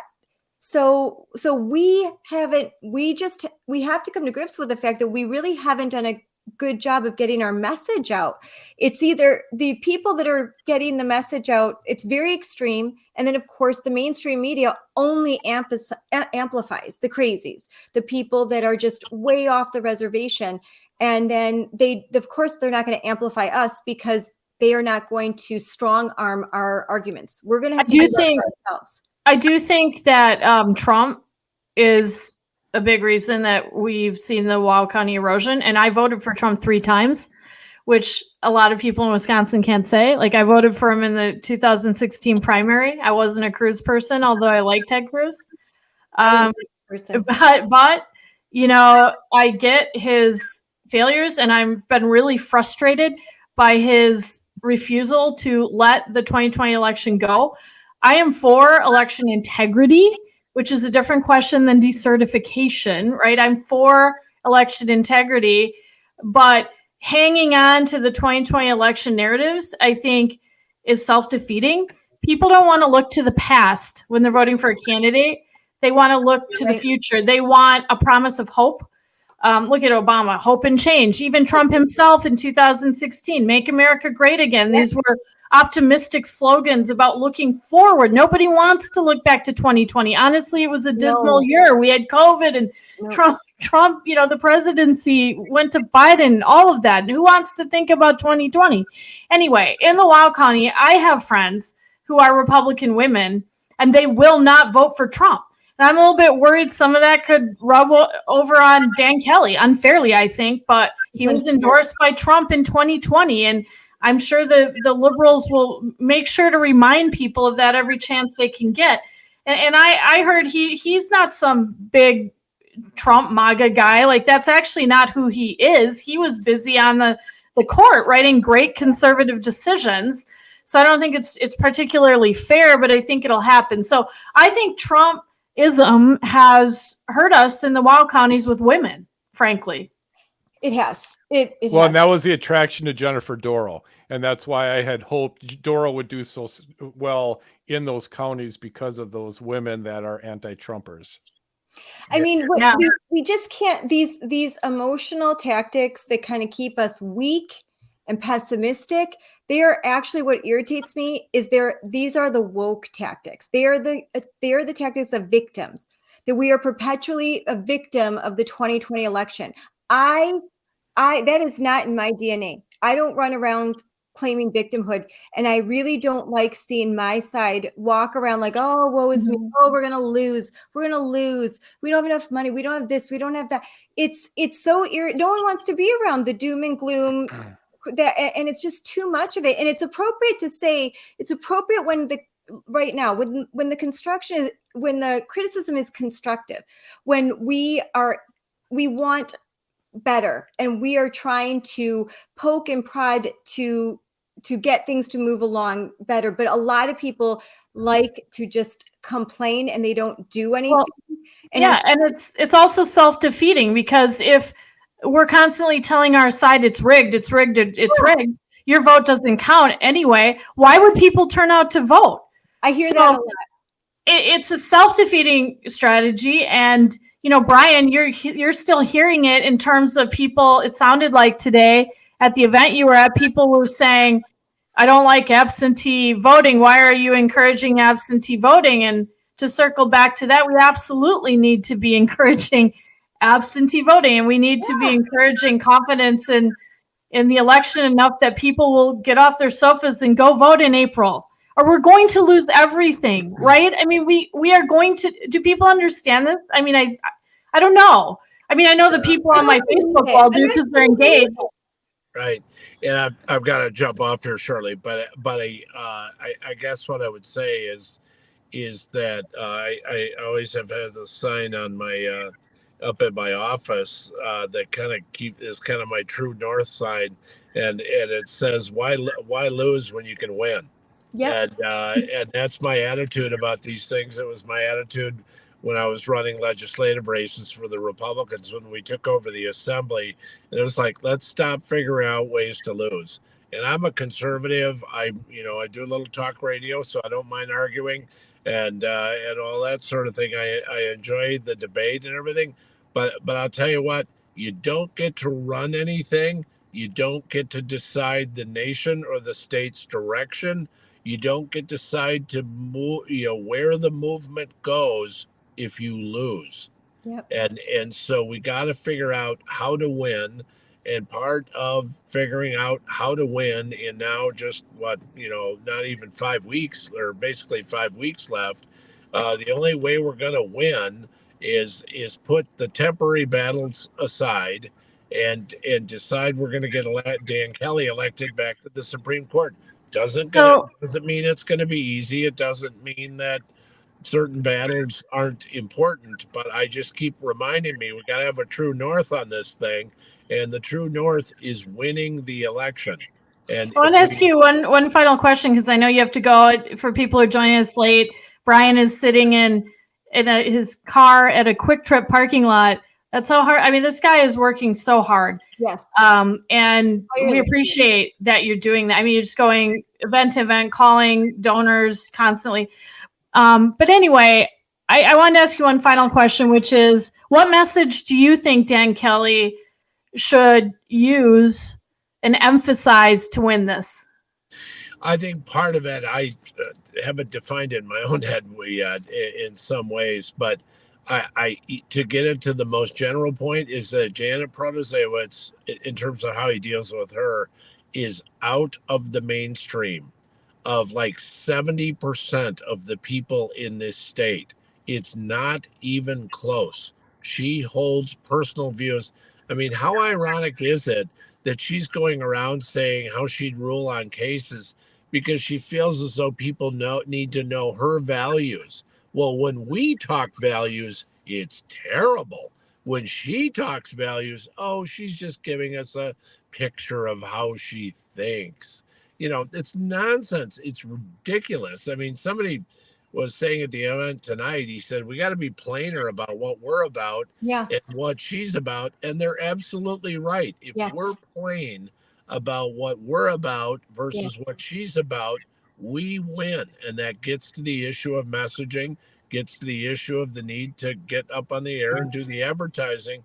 But it also gets to the issue, interestingly enough, of whether we're going to do what it takes to cause that extra 100,000 people to come out and vote. The win is out there. We just got to go get it. And so I know that's probably not a very specific answer, but the truth of the matter is, when people go to vote absentee, or when they go and vote on election day, they're they're going to have a couple impressions in their head. And is it going to be a clear one that's concise and easy to understand? Or is it going to be a bunch of gobbledygook that people don't understand? Especially in a Supreme Court race where people are, it's not like a Yeah. legislative race, but in a way, this has turned into a legislative race because Janet Protasiewicz wants to turn the state Supreme Court into another legislature, and on the wrong issues. You said, why does she feel so confident? Because she thinks she's going to win. She has a winner's mindset. We need to have a winning mindset. We got to stop with this losing mindset. Yep. Winners don't say, why bother? Winners don't say that. Winners say, why not? We have to change the mindset to a winning mindset and feel comfortable and confident in our beliefs. We feel so insecure because we look to the media we still are looking like for that validation. You know who doesn't do that? Ron DeSantis. Does Ron DeSantis run around trying to curry favor and do? No. Does Kim Reynolds? No. And I think that the successful people in the conservative movement, they don't behave radically. They are confident and comfortable in their own skin, and they project that they are winners, and it's a positive. Moms for Liberty, we call it joyful warrior. We've got, and even when you lose, you find the win in that and you move on and say, well, we're going to win next time. We're going to do it next time. But we just have this mindset of it's cheating, it's rigged, we'll never win, we can't do this. We've got to reject it. It is not a conservative. We're not acting like we're not acting like who we should be. We are not acting like Reaganites. We are acting like Obama folks. If the message Brian, is clear and it's if the message is clear, it's well delivered, and the people listening to us now and thousands of others across the state go out and get the votes that we know that we are out there, Dan Kelly is going to be back on the Supreme Court. If we don't do those things, he won't be, and we will go into not a year, not a decade, an era of liberal dominance on the state Supreme Court, where they will essentially exercise what is stronger than a governor's veto on what a Republican legislature can do. Brian, real quick, I know you have to go. I have one final question for you regarding yard signs. I'm starting to see a lot more Dan Kelly yard signs. Has the RPW assisted in that? And if so, how many signs are being printed? I can tell you that we wrote a monster check the other day, and that 15,000 yard signs have been printed, another 1,000 4x8s, and I think like 500 or something of the kind of medium-sized signs. It's funny you mentioned that, because on the way to my first event tonight, I saw what was it, 4 or 5 larger Dan Kelly signs out on the interstate. And so Good. that's a way that people can help. That's small, but it's huge, because we need that name identity. People don't vote for a name they don't recognize. So even though a yard sign thing, you might think, oh, that's just a yard sign, it's simple. When people see it over and over and over for weeks on end, it helps. I have heard people next to me voting saying, what was the name on that yard sign? It matters. The yard signs matter. Put one up. Don't think everything matters. And then grab a couple and give them to people that you know that would and then ask your county party, because we'll all soon have a whole bunch of yard signs, and that's another job. If you could help deliver yard signs. If you don't have a lot of time, hey, we'll give you a list. All you have to do is deliver yard signs. It's really easy. That's another easy thing to do. You'll be able to request them, I think, at JusticeDanielKelly.com, or your local county party will have them. But there is a flood of them coming out in the next 48 hours, or available, I should say, in the next 48 hours. Let's get them up. I think that Dan Kelly, just to kind of circle back on an earlier point, needs to aggressively play to the base. Like we were saying, he's not going to be able to reach to the middle. I'm not sure there's much of a middle anymore. Not sure they turn out in our April election.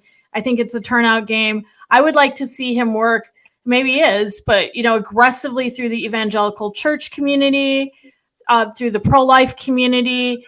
I started to think back to how Hagedorn won, and I know maybe it's a bad analogy from the standpoint no one likes Brian Hagedorn anymore, but I'm really just talking about strategically how he won the Supreme Court race. He did it through the church community in part, and by highlighting the fact that his opponent was treating him with sort of anti-Christian bias, and the media were treating him with anti-Christian bias. And he played that narrative to the hilt and used it to win. I also think back to when Rebecca Clayfish staged an upstart victory for the lieutenant governor's race back in the day against insider candidate called Brett Davis. He was a legislator, and sort of everyone thought he was going to win. She was the anti-establishment outsider. I was always told that she engineered that victory with the help of Scott Jensen, in part through the evangelical church community. Yes. So these big box churches, like these big churches and in the religious community, the pro-life community. I mean, let's not run from abortion. Let's make it clear how radical Janet is on abortion, and get our voters out. You're right, Jessica. A lot of evangelicals don't vote. A lot of them don't always get out to vote. And encourage them to get out to vote. Just like someone said, hunters, let's get the hunters out. Let's get the evangelicals out. Get the parents out. Remind them the COVID strategy. I'm telling you, it's the source. Young parents, parents that we had kids over the last 2 years, it's still a sore subject. I really would like to see him put out a bunch of ads to remind people that he was the deciding vote that opened up the state and that prevented further damage to our kids and to our businesses. That's a really important message. I have to jump off here. This was great. A lot of fun, actually. Thank you. Brian, we really appreciate you joining us on our first show. Thank you, Brian. From a quick... I'd be happy to come back soon. Yeah, and thank you for interrupting your quick trip, I guess. I'm gonna go back in now and pay rent, and then I'll take off. Awesome. Yeah. All right. Thanks, Brian. Thanks, Brian. Yeah, everybody. I wanted to give a shout out to Jenna Pivovarchuk, who on the comment thread was going at this. I don't know, what do we want to say about him, Jim? This guy that was trolling us. Was there somebody trolling? Yeah, we had a troller. We had a troll. Yeah, the guy's trolling us in Jenna's fight. I didn't post any of that troller's comments, so it may not make sense if I would have just No. Yeah, well, Jenna, who is Jim's daughter, took care of the troll, so we didn't need to bother with them. That was a really good conversation. That's great. Yeah. And that's how Brian is. Brian's so, he's always willing to talk. Every single time we've called or texted, I'm more than willing to talk, and he's very open, and it was great that he joined us today. I think he's working really, really hard. Yeah. And for the people that are trashing him or whatever, I don't think they're that many. I don't think they're large in number, but I've seen them on my threads and so forth. Give the guy a chance. And I understand time's running out of the hourglass. I get it. But this guy he's running himself ragged, literally ragged. Like he's calling us from a Quick Trip parking lot, at 9 o'clock at night or whatever, after leaving an event, after doing donor calls all day. I mean, it's just too soon. Give him a chance. He's got to rebuild Yeah, this thing from scratch. Yeah, you Yeah, I can't. don't get it. He just came on just a couple months ago. You Yeah. can't turn around a ship overnight, right? And he seems to be everything we've talked to. Whenever I talk to him, he's running all over the state, meeting with people. I think he's doing a great job, and I just think it's way too early to try to, critique him on his job performance up to And now. he mentioned something that I didn't consider. That right now we're fundraising. How much money do we need? $58 million to host the convention. So a lot of there's money is going in a lot of different places. So a lot of our big donors have committed themselves to bring the convention here. And it was just the January reporting. And, so it wasn't a full accurate picture. This wasn't he wasn't doing his job. I mean, there's a lot going on in January. There was, voting for the new leadership at the national level. We're trying to get the convention here, fundraise for that. There's a lot of fatigue with donating because we just came off the November election. And it's not like that money that the Democrats have came from a bunch of small donors of Democrats. They just happened, say, Steven Spielberg, could you give us $1 million? Or, hey, whatever George Soros slush fund, can you just move some money this way? Or the Illinois governor who's like just has a blank check for the party over here.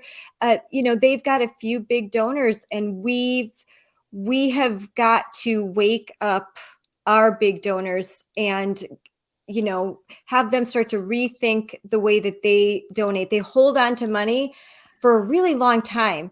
And then by the time they donate, it's at the very end of a campaign. That money needs to come now. We need to Jill Marie raises a good question. And Jessica, maybe you know the answer to this. She's asking, has he gotten the donor list from Rebecca and Michaels? How does that work between campaigns? Is that information that's usually shared? It can be. It can be shared if the other campaign's willing to share it.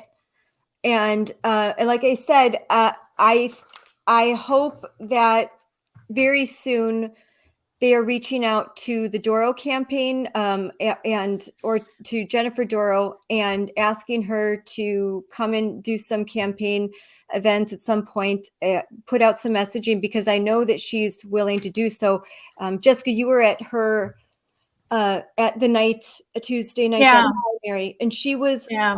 Basak just went right out and immediately endorsed Dan Kelly with no reservation, no hesitation.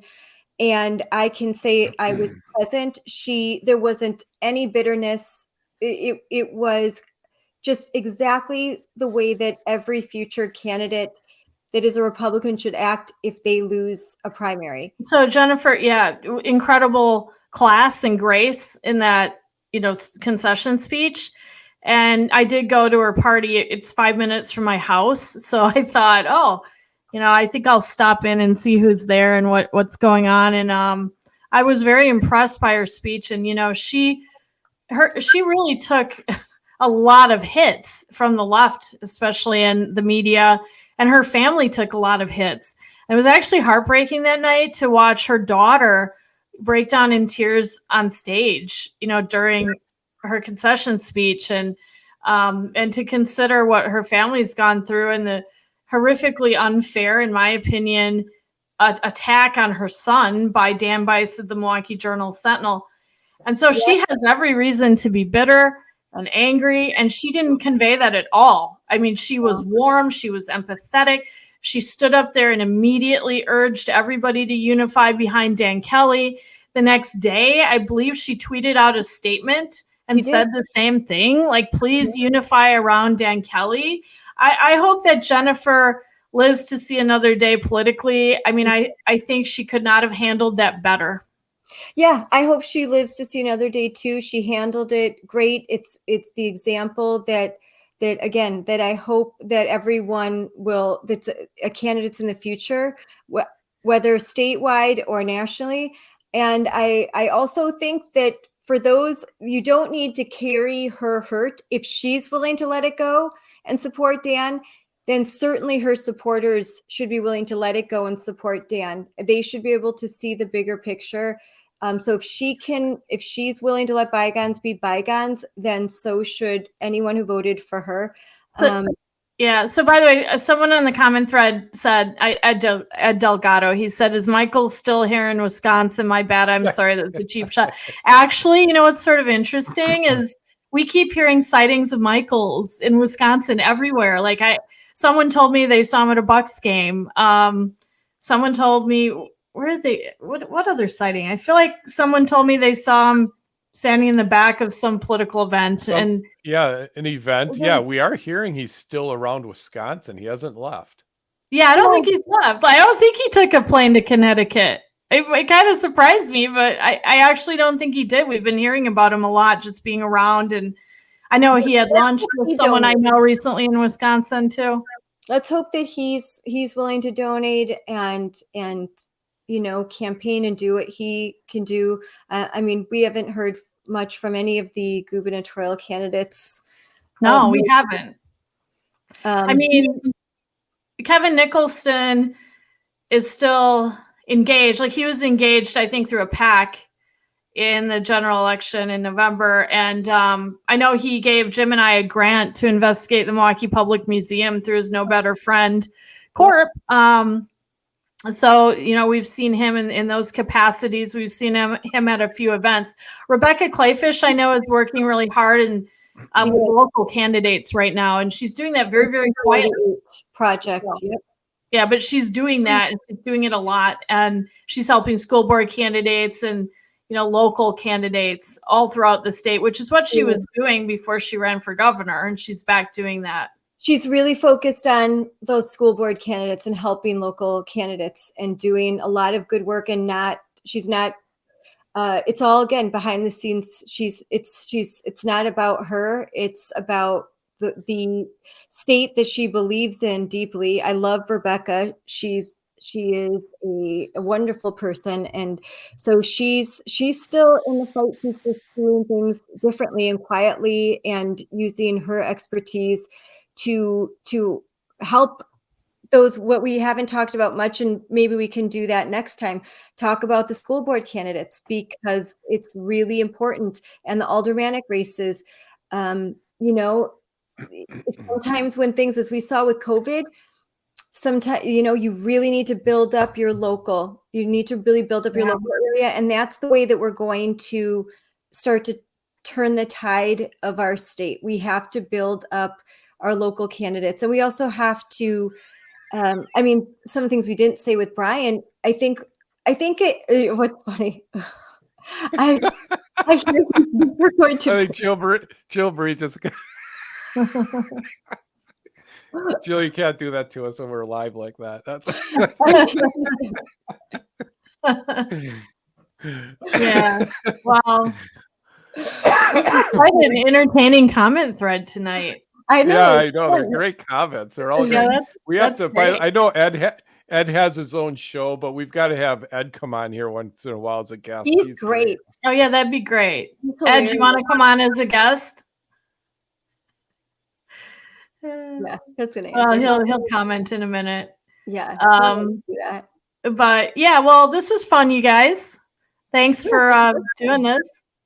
And you know, one thing we had talked about is, you know, who is the leader of Wisconsin Republican Party?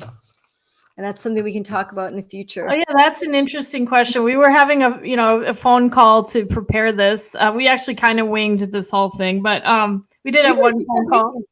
Yeah, we winged it. We had one phone call, and Scarlett, you had brought that point up. It was an interesting question. Scarlett said, who is the leader of the conservative movement in Wisconsin? And obviously we could say Brian. Let's put him aside for a minute. You know, he's the new chairman. Aside from Brian, who's in that role, like who is the leader of the conservative movement? And I think in that phone call, Scarlett, you pointed out, you know, the governors are waning. It's been a while since we had a Republican governor. So obviously back in the day, you know, Tommy Thompson was leader of the conservative movement. Then it was Scott Walker. Yeah. Who is it? It's kind of an interesting point. I'd be curious if people in the comment thread can say who they think it is. Like, who's the leader? And it's hard for Ron Johnson to be the leader because he is a senator It's a federal position, and he has to spend a great deal of time in DC. Right. He is the leader. He is definitely a huge leader in Wisconsin, but unfortunately, he's not able to be here as much as I'm sure he would like. You know, he loves Wisconsin. He has to be in the swamp a lot. I heard that too during the election in November. That was a challenge for his campaign Taylor team. Swift. For his campaign team because, oh yeah, because he had Go to figure. go back and vote and things like that. And, you know, Mandela Barnes could just run around all over the state all the time. Yeah, Taylor Swift. Yeah, that's great. She Definitely. might as well be, because really nobody else is. That's the problem, right? There's sort of a vacuum in leadership, I think. I mean, isn't she always the spurn? She's always singing songs about guys who dumped her. Maybe she is the leader of the Wisconsin Republican Party. Yeah. Always singing some song of woe about the guy who dumped her. Oh God. Always a bridesmaid, never a bride.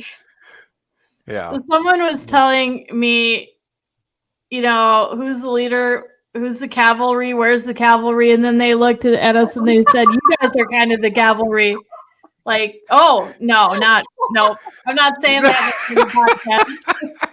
I don't want to get 75 additional Facebook tirades directed at me. No. What was I saying? Oh, Yeah, I someone don't know. said we're all the cavalry. So what I'm saying is, like, Scarlett, you're kind of the cavalry, and Jim, you're sort of the cavalry. Like, we're all playing a role, right? We're all trying to. I don't know if there's that one unifying singular figure though right now in the conservative movement in Wisconsin. That's kind of a problem. Like, there's nobody who can go to these warring primary candidates and clear the field and just say, like, no, you're gonna wait until next time or whatever, like the Democrats do. You know, there's something about loyalty when you've got a leader that you trust.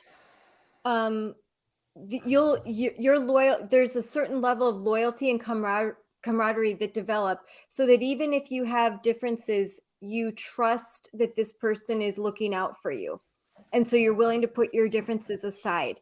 So I think right now there's a lot of distrust. Unfortunately, Trump has it's kind of led to that, where there's a lot of division and you know, I am definitely not one. I am not one of those conservatives that thinks that we should play nice all the time. I'm not that, but we also shouldn't be like knifing other conservatives all the time. We could go back to Reagan, where he was a tough leader, but everyone liked him still. I mean, even Democrats couldn't help but like him, because you knew that he truly loved America and that he wanted what was best, and he inspired. So we need that. We need a figure like that. We also need one nationally. I think I don't like to put everything into one person, but one person leads a movement, and that movement grows, and they surround themselves with competent leaders. And, you know, we have the example of that. There are leaders across the country. And I think Ron Johnson is one of those people. He definitely is someone who, where even those who don't necessarily agree with him politically know that he's a good man, an honest man that loves this country, and he will take uncomfortable, risky stands if he thinks that that's the right thing to do. And he was still able to win during a midterm election where a lot of Republicans didn't. Well, and that sort of maverick personality has always played well in Wisconsin. You know, I think back to Russ Feingold, and he pretended to be a maverick. I always thought he was just a liberal, other than like the lone vote on the Patriot Act or whatever. But Wisconsinites have always sort of liked that kind of a persona. And I do think Ron captured that. He's also a very folksy kind of a guy in a sense, you know, and what you see is what you get. And I think that worked for him. And he did start to get the independents back, you know, as the election moved on. And also, let's just be blunt, like he had a historically awful opponent. I mean, Mandela Barnes could not be worse. And oh, by the way, we just heard that Mandela Barnes was speaking at a Sun Prairie school to what, Jim, about 600 people, including Elementary. students. They Was were it elementary? students. Wow. Yeah. And we received a couple complaints from parents who were upset, that he was speaking at the school, and like the students were told they had to go, according to one parent anyway. Someone Jessica, do we feel talked about Will Martin, and I agree. Will Martin is he's a great guy. I mean, he's not as well known. He's a really fabulous person, and I would love to see where he's going. And there's a lot of great Republicans right now. It's just there isn't anyone that's sort of elevated that a They're lot. future leaders, you know what I mean? Like Eric Toney comes to mind. He's 38 years old. He's so young and has such a bright future still. And Wise. right. And so, but they're future leaders. They're like the farm team. They're not the leader yet. I guess Brian's the leader. How about Roger Roth? We haven't talked about Roger Roth. I like Roger Roth a lot. Yeah, he kind of vanished from the stage, it seems. I'm going to make a controversial comment here, but obviously one of the leaders of the conservative movement in Wisconsin right now is Robin Voss. And I know he takes so many arrows and so many hatchets thrown his way, but who's doing more to block Tony Evers' agenda right now than Robin? And the state Supreme Court, I suppose, when we can get Brian Hagedorn over to our side to get a conservative majority. But I know he takes a lot of heat, but he's very, very strategic. And he's blocking, the worst successes of Tony Evers, really. I think if the energy that is put into hating Robin Voss was channeled positively into winning, boy, that would be a wonderful thing. I don't really know that all that much like about the situation where there's such like they're just people that just they love him or they hate him, but he I agree, like he is holding the assembly together. And frankly, even if you really don't like him, I think that there's just too much energy going into their dislike of him that should be channeled positively into something else. It's just totally counterproductive, completely unproductive, gets us nowhere. I mean, he's the leader of pretty much the only thing working in conservatism right now, which is the fact we have the legislature. And yet some people want to go beat him up and distract him and divert his energy. And I find it so unproductive. So I've said on my wall like multiple times, like, time to fry other fish. You fried Robin Voss, a couple times in your pan. Now move on, fry other fish. They beat that dead horse, I know there's up and beat it again. Right. There's a lot of people watching that don't like Robin. I think one of Robin's biggest faults is his PR. He never gets out in front of things. He doesn't come out on social media. He doesn't defend himself if there's baseless accusations.